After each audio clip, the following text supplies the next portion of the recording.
Well, I see you there. Team Healthy. How are you? Well, it's Wednesday. It's 11 o'clock on my calendar, on my time. And who knows where it is on yours. All you folks down there in Australia, watch the broadcast, get some sleep. Those of you who are in Europe, enjoy your dinner while you're watching the broadcast here. I'm so glad to have you with us. We're worldwide, and I'm so grateful. Of course, we have people in Illinois and Virginia and California too. So here in the Central Time Zone. It's good to see all of you. I've got a really good set of questions here. And when I say that, it's like, I so appreciate this format because it allows me to get to know you in a much fuller way. And when you send me the questions, I try to put myself in your shoes thinking, okay, what's going on? What's behind the scenes here? And, I hope you understand that I think like a therapist, not so much like an academician, although I read all the time. And I want to make sure that we address issues here in such a way that is therapeutic for you. Today, we're going to be talking about how a narcissist can trigger you, and because there are multiple questions along that theme. I kind of like to pull a theme out with the questions. Okay, before we get to the questions, though, we have some entertainment tonight. An entertainment tonight question. Somebody sent in the question, Dr. C, do you ever wear a cowboy hat? Okay, ladies and gentlemen of the jury, I wanted how many of you think that I look like a guy that would wear a cowboy hat? Seriously.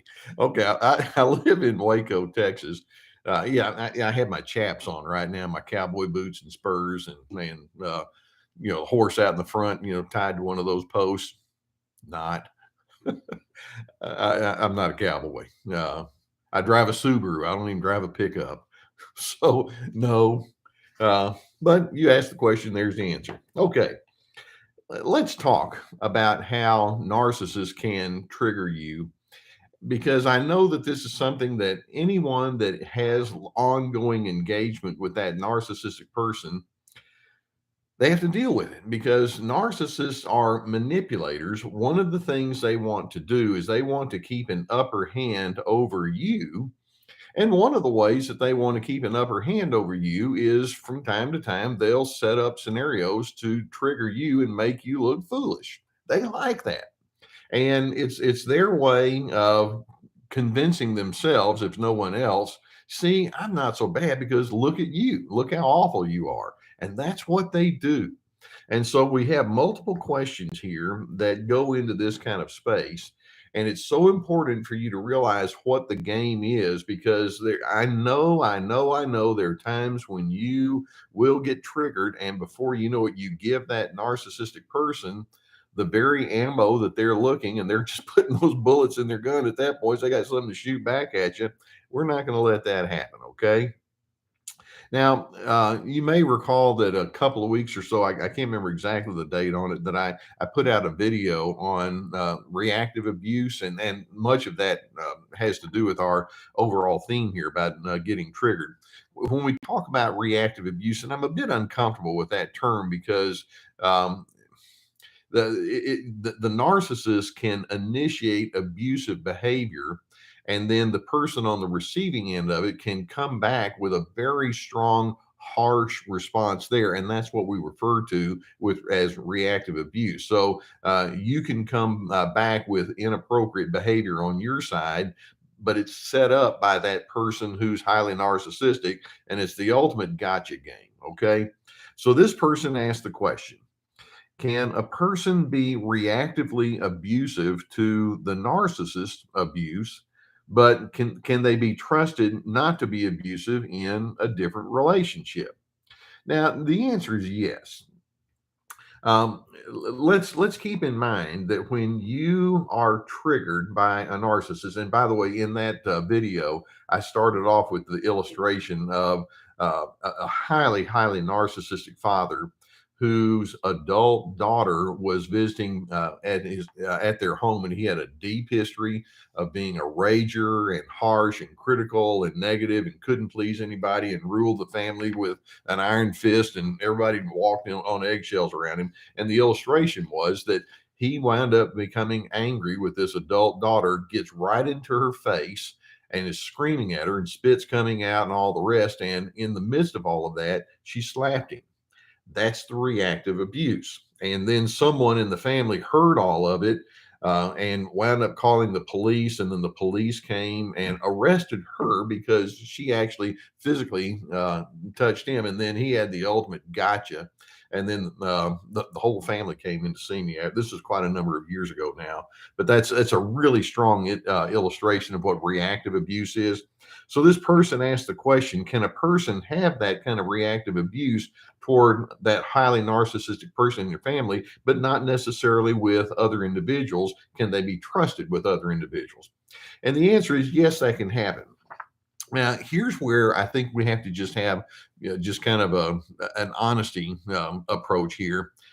With a person who responds in a reactive way to the abuser with their own form of abuse-like behavior, it's a reminder that it's in there.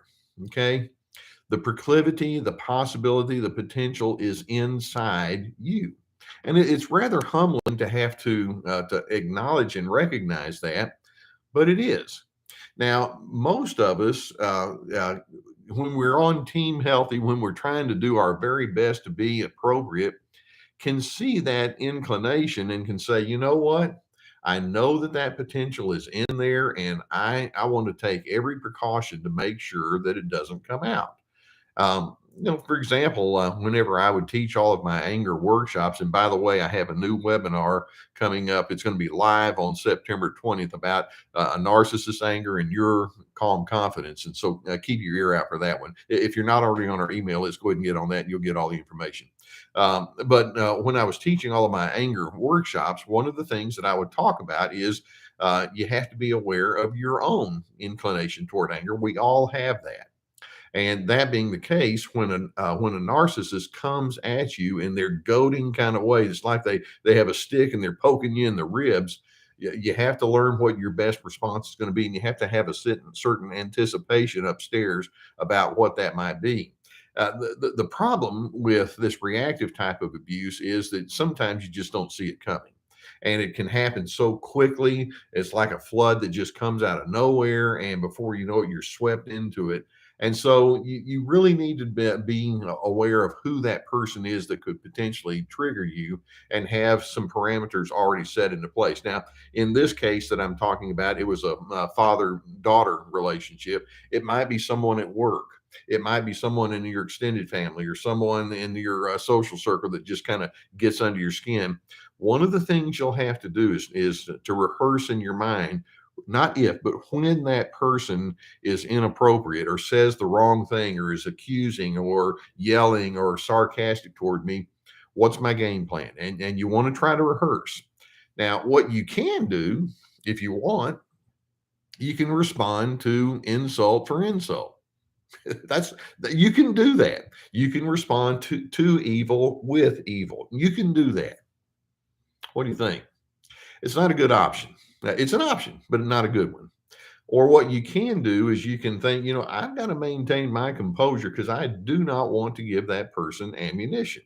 And so typically when you have something that's this strong and can create that powerful of a response, you need to remove yourself as soon as you see it coming. I was speaking with a person in my extended family recently about how there was a certain person that was just a trigger, and her response was, what I had to do is just limit my exposure to that person in a big time kind of way. Now, if that's not possible, then you need to figure out what your calm or your firm boundary is going to be. When that person's yelling at you, you can just let it be known. I choose not to get caught up in this or something to that effect. And then when they goad you, it's like, I have nothing more to add. And you have to recognize you don't talk to a drunk about sobering up while they're still drunk. You don't talk to a narcissistically angry individual about not being angry while they're in the middle of their narcissistic anger. It's just a rule of thumb that I have. And so, can you be trusted with other people? The answer is yes. But at the same time, just be honest with yourself and know this illustrates that I have work to do and I'm willing to do it. And the more you're able to make yourself accountable, the more honest you are with yourself, then the higher your possibilities are that you're going to be able to get through it. Now, I have two more questions that I'm going to add right after on the heels of this, and I'm going to ask. I'm going to read both of these back to back because they're very similar. But again, these questions have a great deal of relevance to most people. This first person says, "Why do I feel like I've taken on the narcissist characteristics?" Okay, and then the second question is, "I feel like I've taken on the same narcissistic traits that I've been subjected to, and I just want to know if it's possible to become a narcissist by having to deal with it. Is it contagious?" And then the person says, "LOL." Um, I actually did a video probably a year or more ago, and the video's title was "Is Narcissism Contagious?" And the answer is, of a sort, yes. Let's keep in mind that narcissists themselves are the consummate codependents. And when we say codependent, we talk about a person that looks to other individuals to set their own pace. We call with narcissists, we refer to that as narcissistic supply. If you give me the admiration and the affirmation and the agreement that I require, okay, I feel good. If you don't, then I'm going to get mad. And before you know it, I'm going to come after you and critical or sulking or blame shifting or who knows what. They have all sorts of tactics. And so they're highly codependent. They feed off of the individuals in front. Now, when we use that term codependent, let's keep in mind that little prefix co. Co means with. In other words, they have partners that they do this with. That's where you come in.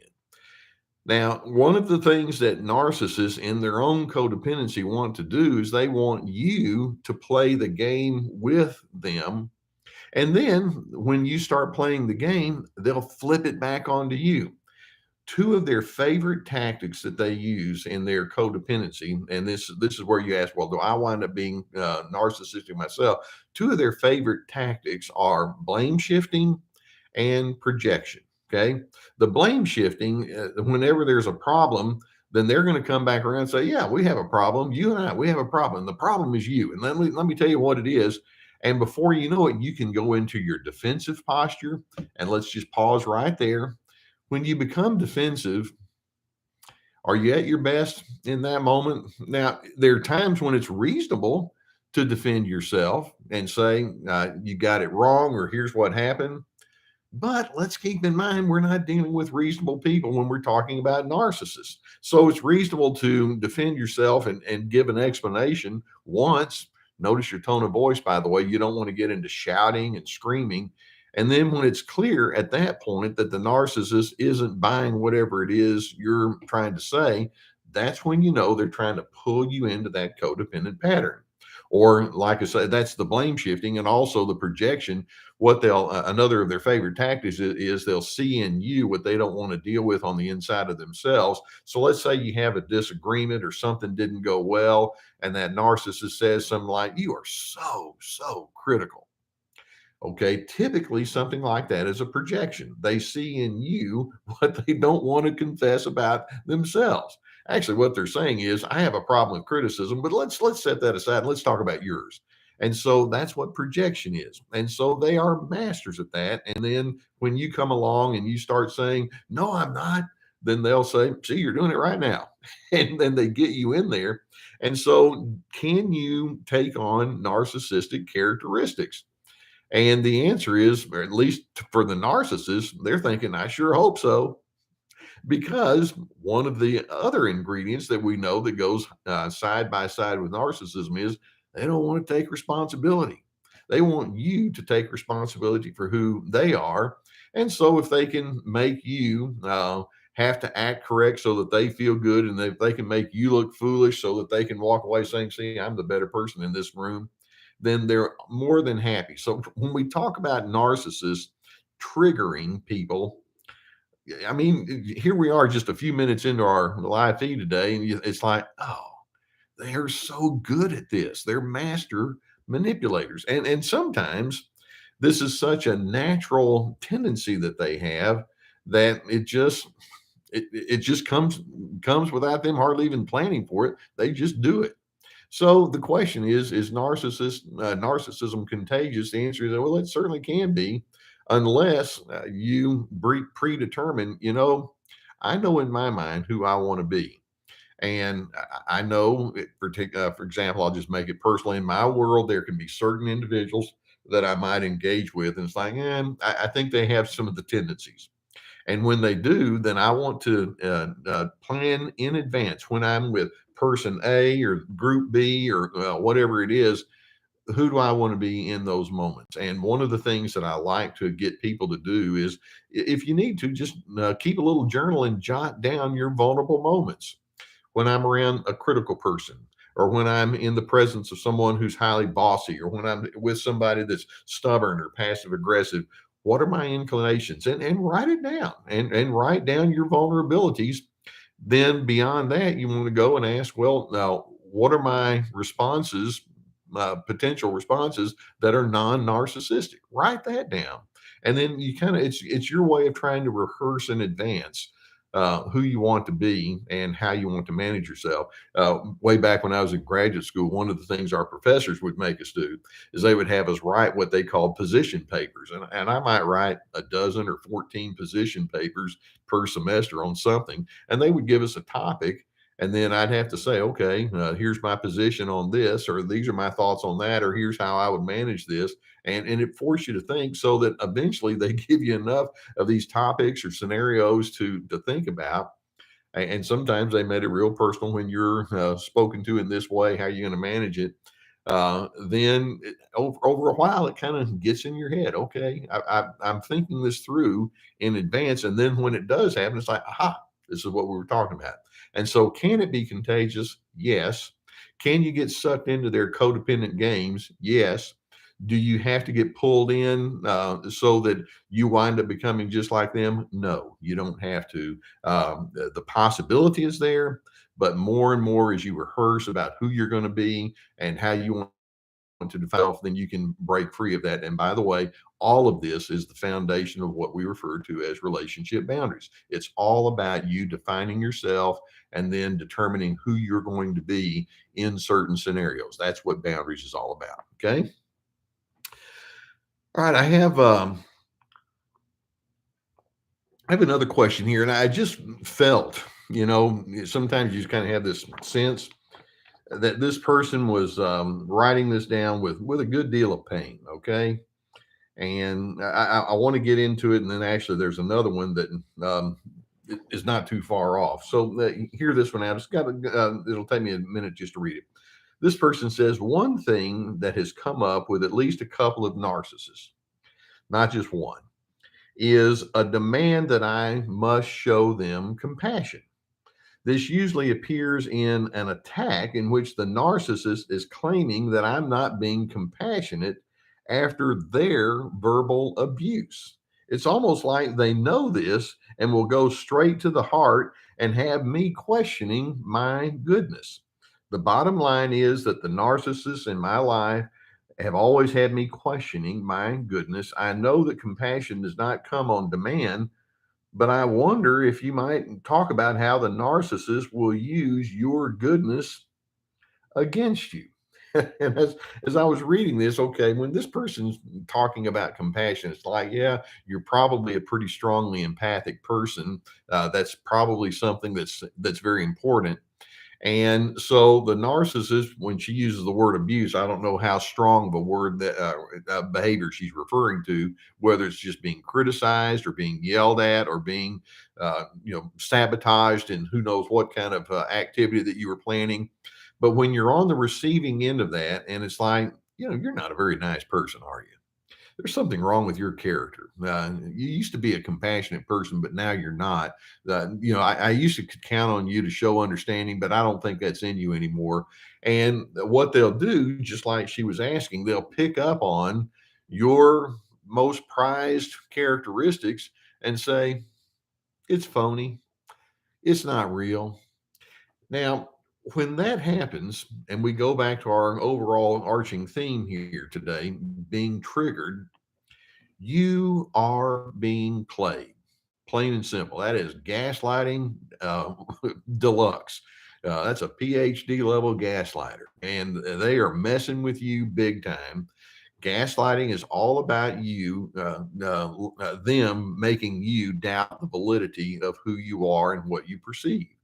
And so when a narcissistic individual, and if this is somebody that you know has a pattern in that way, and you've experienced it over and over, if they're coming at you with accusations, I mean, it is so important for you to remind yourself who the source of that criticism is. And it's a narcissist position, and you've got to learn to not when they come at this.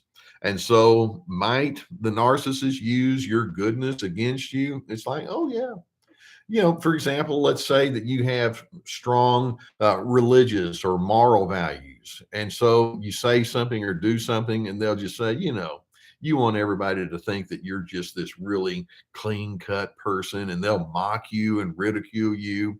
Or maybe you're somebody that has real strong ethics in the way that you manage projects. And it's like, yeah, I just wish people could see what you're like behind the scenes, because you're not that. You just want people to think that. And so they'll take your positive characteristics and they'll mock you, they'll belittle you, they'll find fault in it. Now, keep in mind, it's not like they're the picture of perfection.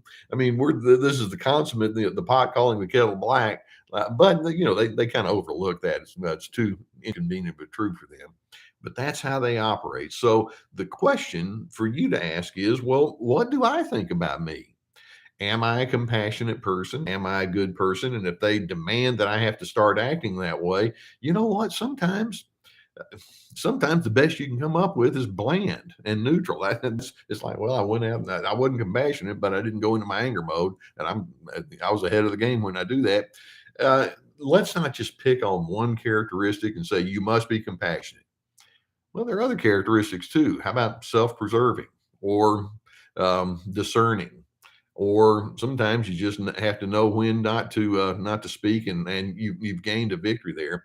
Uh, you're being played, and know what the name of the game is. But the big thing is trust yourself, as opposed to letting the narcissist say, "Here's the final determination that we're going to proclaim about you." Like I say, consider the source. Now we have another one, and this is pretty close to this one. Okay, this person asked a question: a narcissist would never believe that they're a narcissist. And that could be so true. Some of them wear about like a badge of distinction, but a lot of them they think of the word narcissist as a nasty name. And when I use the term narcissism, you'll notice that I tend to talk about it as a pattern on a spectrum, and it's shorthand for all the control and selfishness and entitlement and superiority that many people live with. But a lot of folks, they think, no, I don't have it. No, you do, but I don't. They just see that as an ugly name. So this person says, I've been questioning my own reality, wondering if maybe it's me that's the narcissist. Maybe I'm the one that's causing the problems inside my marriage. I rewatch your videos looking through the lens that maybe I'm the narcissist and not my husband. How can I know if I'm the problem or if I'm being gaslit? And okay, first and foremost, if you're asking the question, you're already showing a certain amount of self awareness that a narcissist isn't going to be asking. So let's keep that in mind. Uh, narcissists tend not to think, am I a narcissist? They have one question, and that is, how bad do you have it, as a general rule? Okay, so when you ask the question, though, how do I know if I'm not the narcissist? All right, well, let's just be objective. Do you have a real high proclivity towards control? And it's very interesting for you to ask, well, what does control look like? With all of its irritability and criticism and giving people advice that they didn't ask for, and being hard to please. Do you have a natural inclination to show very low levels of concern and empathy toward other individuals? That would imply narcissism. Do you operate with an attitude of entitlement? Are you very easily defensive? Keep in mind that narcissists operate with what we refer to as their commitment to the false self. And so, in other words, they try to project an image about who they are, but in doing so, it's not accurate about what they really have on the inside. And so they tend to be highly defensive. Do you have an attitude of superiority? And if you say yes to those things, then you've got some work to do. Healthy people can take a look at those kind of characteristics and can be honest with themselves.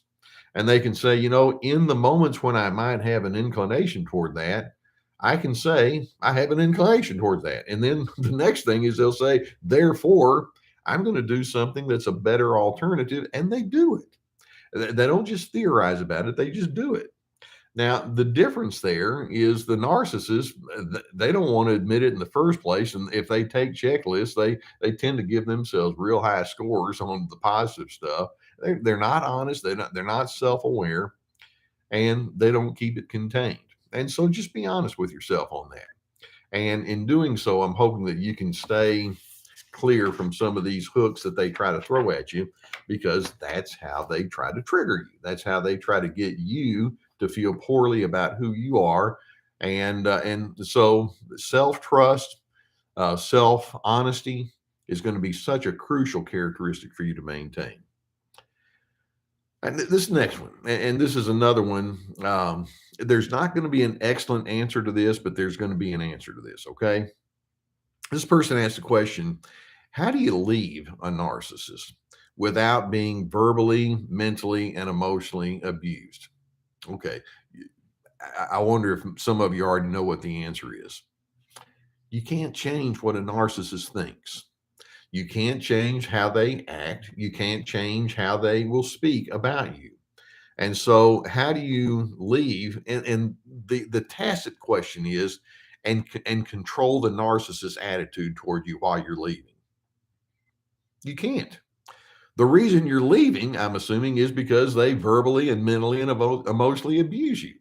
And that's why you're wanting to leave. And though it makes no sense then to say, well, when I make my exit, I guess they'll stop being that way. Oh, no, they won't. In fact, if anything, they'll just double down and make it even worse. And so when you ask, how do you leave without being verbally, emotionally, and mentally abused? What you do is you decide, what I'm going to do is I'm going to make my decision knowing full well that the other person is inclined towards condescension. That's the recent video I had on radical acceptance. I accept the fact this is a very demented person. This is somebody that has poor relationship skills, which is why I have to move away.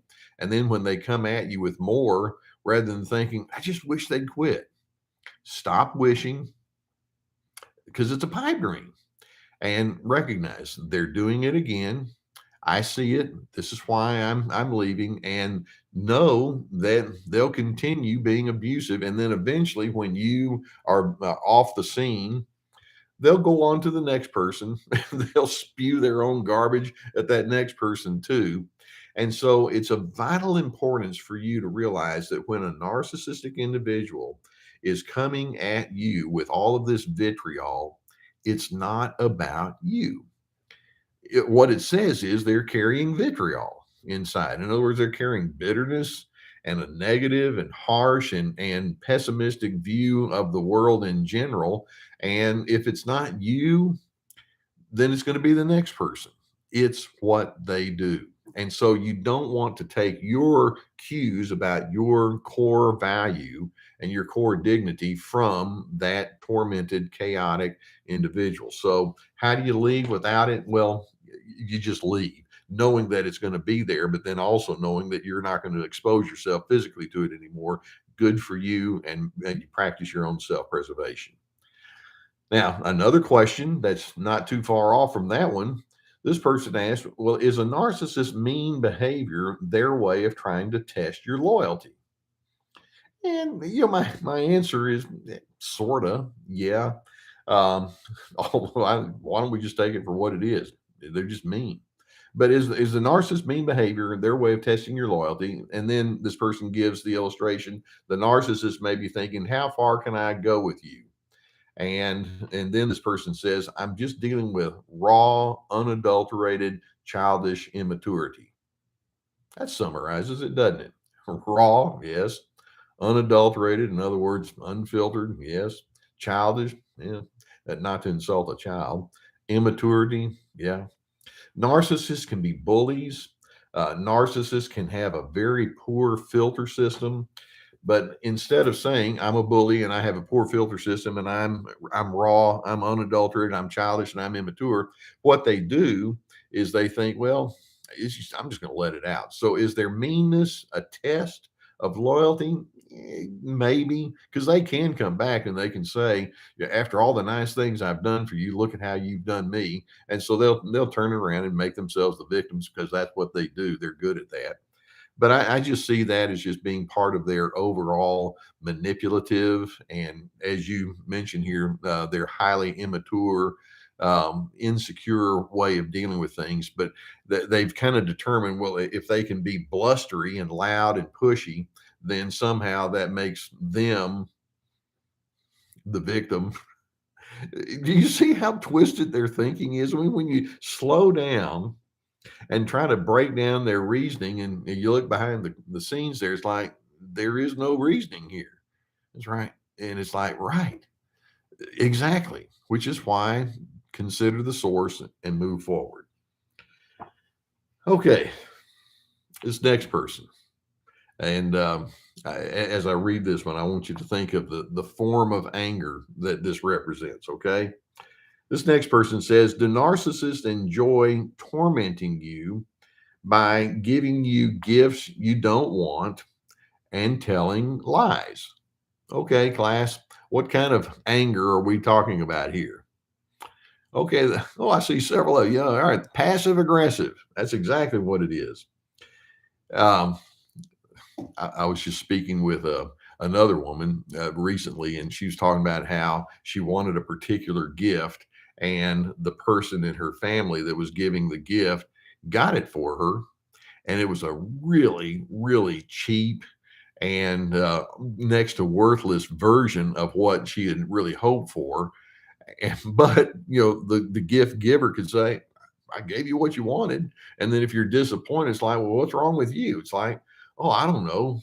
What I would have done would have been at least of modest quality, and you got me the cheapest kind of thing you could come up with." And it's their way of trying to get themselves off the hook, but that's passive aggressive, okay? And there's so many ways that they can be that way. So do they try to torment you by giving you gifts that you don't want, or offering you something and then turning around saying, "Wow, what an ungrateful person you are"? Oh, and this is gaslighting too. But that's classic passive aggressive. And then also this person throws in, and they also like to tell lies. Yeah, that's passive aggressive too. That's their fear. And so if they can make other people think things about you to be true that are not, it's like good for me, bad for you. I don't care. And it's important when we talk about the term passive aggressive, and I've got a video coming up on that one tomorrow.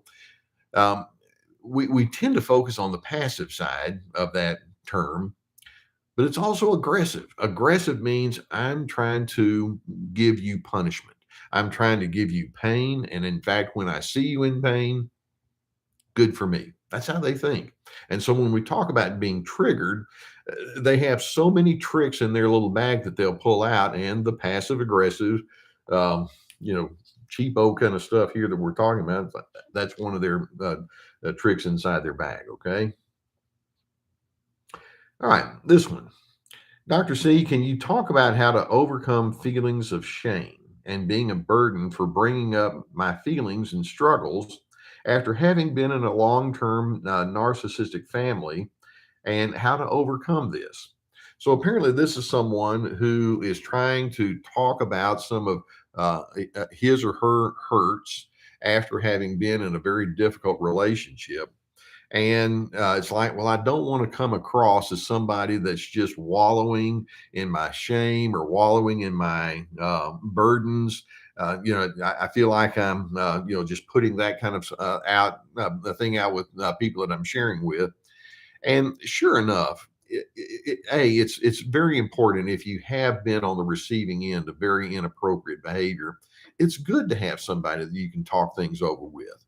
And you want to make sure that as that happens, that the person you're talking things over with is mature enough to know what to do with what you say. And so that's going to be in your discernment that you'll have to come up with. But please open up and let someone know, whether it's a therapist and you know that I'm sponsored by the Good Help, BetterHelp people, because or if it's a therapist in your area that you can seek out, or someone else that you know, or if it's a good friend or family member that you trust, put it out there, talk about it. And then in addition, I think you want to ask yourself, and when I talk about the pain that I have experienced, is it just a gripe session and little more than that? Because if that's the case, then you can do better than that. Of course, you're going to talk about some of the frustrations that another person may have experienced with you and how that bothered you. But you know that you're not in a shame-worthy way when you're also thinking, I want to learn how to grow because of this. I want to learn how to heal. I want to learn how to find peace. And that's my reason for sharing this. Narcissists are so skilled, and this is part of the triggering things, at keeping you in a shamed place that when you finally say, well, I want to be honest, then your natural reaction can be, oh, that might not be a good thing. I've been told that's terrible when I do that. And no, it's not. It's okay for you to share. Just make sure it's more than just a gripe session. Although sometimes with some friends, it's just kind of nice to have that gripe session. Uh, but you know what I'm saying. But then also know, as you talk about some of your feelings, it's going somewhere, and it's going somewhere toward healing. Okay. So please don't carry the shame unnecessarily that a narcissist has tried to convince you that it's yours to carry, and it's yours to carry forever. No, it's not. Again, consider the source. Uh, all right. This person asked the question, how can we transition from involuntary enabling via strongly going along to get along to this is me and here's my boundary? Okay. So this person said, well, I just at point blank, I've been an enabler. Sometimes I can actually see it. So I just kind of do the go along to get along, which sometimes being neutral is not the worst thing. But then it's like, sometimes I feel like neither one of those is a good way to do it. I need to set strong boundaries. Great question. And what this is a question of someone that's saying, I don't want to be triggered by the narcissist. I don't want that person to be the one that's setting my pace. How do I set boundaries with that in mind? And the answer is, as I've been mentioning already here today, you want to make sure that you have a well conceived idea of your characteristics that you want to have predominate your personality, and then specific to certain circumstances. That's the beginning point of healthy boundaries. And then as you express your boundaries or live into your boundaries, whether it's saying, this is what I believe, or this is what I will do or won't do, uh, or if you behaviorally act out your boundaries and you just do what you know is best. Part of having good boundaries is to have a plan B when that narcissistic person predictably will say, I'd like to tell you how stupid you are in this moment. I'd like to tell you how those boundaries that you think that you're establishing, they may not say it quite this sophisticated, are not correct. Know that when you set boundaries, narcissists are thinking, but it's supposed to be all about me. What are you doing over there trying to preserve yourself? Of course, they won't see it as that. They'll just see it as you being selfish. And so when you set your boundaries, do what you need to do, think what you need to think, act as you need to act. And when they come along and say, I don't like what you're doing, in your mind, you don't have to necessarily say it out loud. You can think, I know you don't. But that's why you and I conflict sometimes. I'm going to go ahead and be me anyway. And that's calmly, steady, with no particular need to defend. You just do it. One of the worst things that a person can do when they're trying to establish boundaries is they can go into such a strong defensive mode that they subconsciously have themselves convinced, I can't really move forward with my boundaries until I get that other person to go along with me and to give me their endorsement. It's not going to happen, which is why you're having to set the boundaries in the first place. They don't care about you. They care about themselves. And so you proceed knowing that you're going to get blowback and knowing, well, every time I get the blowback, that just illustrates why I need to be setting boundaries in the first place. So there we have that. Let's okay, one last question, and we're going to wrap here for today. Okay. Um, oh, I'm glad I'm doing this one. This person says, "Why do narcissists pick on us?" And then this person says, "A therapist once told me that you can't label someone as having a narcissistic personality pattern unless it's across the board with everyone. So if it's not pervasive, is this not really an issue?" And let's be real careful there. Each therapist has their own specialties and all, and some people know topics more than others. I mean, for example, I know some things about eating disorders, but I'm not a specialist in that. And some people may know certain things, but they may not understand narcissism quite as fully as others might.